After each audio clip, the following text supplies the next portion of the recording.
میرے آقا علیہ السلام نے جنت کی بشارت اس انداز سے سنائی تھی. آپ نے فرمایا ایھا الناس، لوگوں غور سے میری بات سنو.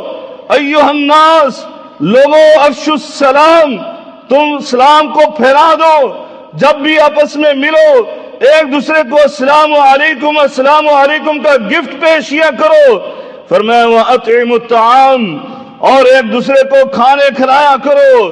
فرمایا وَصِلُوا الْأَرْحَامَ، تیسری چیز یہ ہے اپنے رشتے ناتوں کو جوڑا کرو، کبھی بھی اپنی رشتہ داری کو نہ توڑا کرو.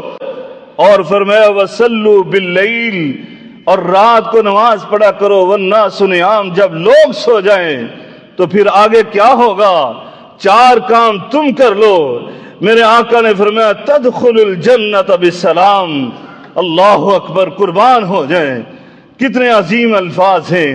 نمازی بھی جنت میں جائے.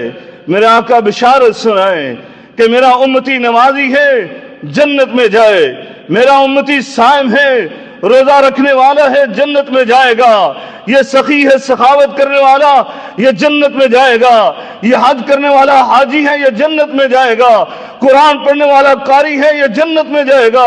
سب کے متعلق میرے آقا نے جنت کی بشارتیں سنائی ہے، لیکن کسی کے متعلق یہ نہیں کہا کہ جنت میں سلامتی کے ساتھ داخل ہو جائے.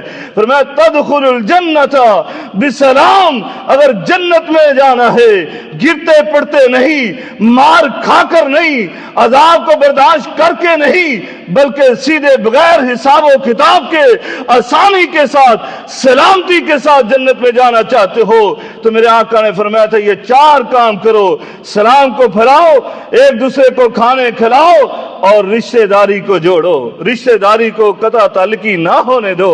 دوستو اور بھائیو، اس رشتہ داری کا پاس کرنا چاہیے.